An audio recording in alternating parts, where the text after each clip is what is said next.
everyone, it's Miss Terry and I'm here today to talk about my January picks for students in grades 5th through 6th. We'll talk a little bit about some fiction and then we'll do some graphic novels and then we'll end up with some nonfiction. This first one I'm going to talk about today is called Voyage of the Sparrowhawk, and this is a story about a young boy Ben and another young girl named Lottie who are in the aftermath of World War I. Ben is kind of living in an orphanage, but he's really trying to avoid an orphanage, and he wants to find his brother Sam, who's was wounded in action and is now missing.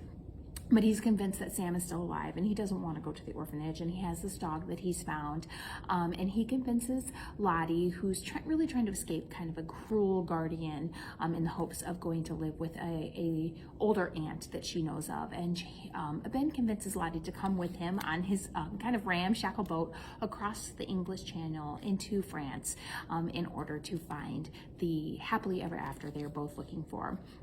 The adventure does get a little harrowing at times, as they're on the turbulent waters and trying to avoid capture from the adult authorities, but then Ben's dog actually ends up having puppies, so that adds a little bit of excitement to their trip. So it's called Voyage of the Sparrowhawk.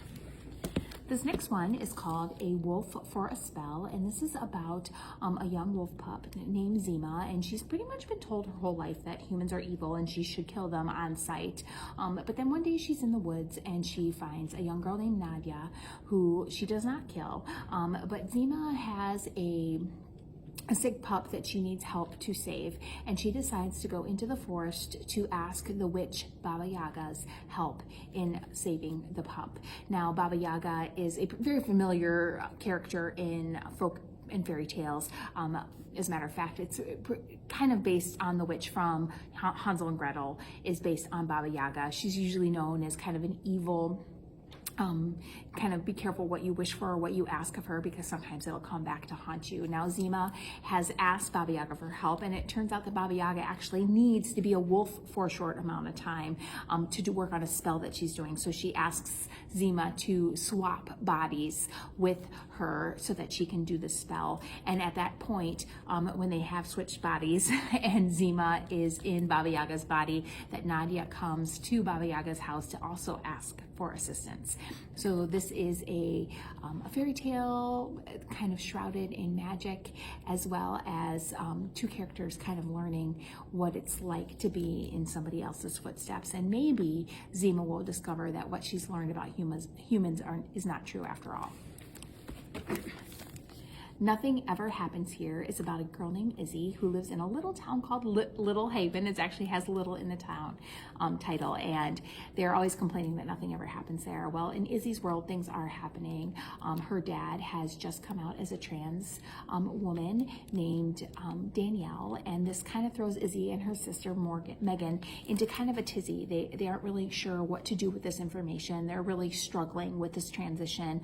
Mom seems to be doing okay about it, but there's a lot of anger. There's a lot of fear, and then the kids at school find out what is happening, and this makes things even harder for everything that's going on at home. So this is called Nothing Ever Happens Here. Finn and the Intergalactic Lunchbox is not new, but number 2 just came out, which is Finn and the Time-Traveling Pajamas. Action-packed space adventures with giant locusts, aliens, robots, savage unicorns, you name it. In the first one, Finn discovers that his pink unicorn lunchbox is actually a wormhole that allows him to travel to different dimensions and universes. And in the Time-Traveling Pajamas, he actually ends up being told by his older self that he needs to change the past and the future in order to save his dad.